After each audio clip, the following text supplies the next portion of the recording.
हमारे बीच दूरियां बढ़ाने का प्रयास करते हैं।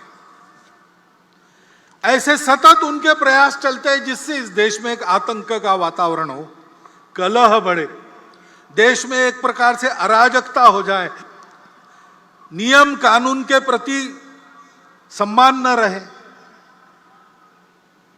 किसी को और कोई बंधन न रहे, डर न रहे, अनुशासन न रहे।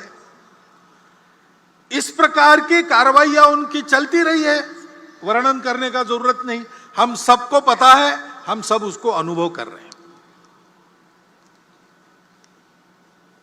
और हम उनको पैठ दे इसलिए वो हमसे नजदीकी जताते हैं। जाति के नाम पर, पंथ संप्रदाय के नाम पर, अपने निहित स्वार्थों के नाम पर भी हमारे हमदर्द बनकर आते हैं।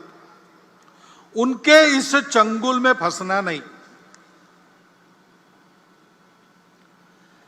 राष्ट्र विरोधी ऐसी बातों का निर्भयतापूर्वक और निर्मोही होकर अपने पराये का विचार न करते हुए हमको निषेध ही करना पड़ेगा, प्रतिकार भी करना पड़ेगा। शासन प्रशासन इनको नियंत्रित या निर्मूल करने का जो प्रयास करता है उसमें उनके सहयोगी बनना पड़ेगा। ये कार्रवाइयां चल रही है, भोलेपन से समाज उसमें फंसे नहीं। एक बहुत पुराना मराठी भावगीत मुझे याद आता है, शायद लता जी ने ही गाया है। उसमें यह कहा गया है, वाढवीत भेद भावा दुष्टतोचा फिरतो कावा। भेद भावों को बढ़ाते हुए दुष्टता अपने छल कपट कर रही है। गाठुनिया भोळ्या जीवा अंधारात घालील घाव। अंधेरे में आघात करेंगे लोगों के भोलेपन का लाभ उठाकर। चित्त नित्य सावध ठेवा, नित्य सावधान रहो, एक लक्ष्य लाओ न डोळे, एक लक्ष्य के तरफ अपनी नजर गड़ा के रखो, उस लक्ष्य का भान रख के सावधान रहो। वो लक्ष्य क्या है? स्वाभाविक है, भारत का परम वैभव यही अपना लक्ष्य है।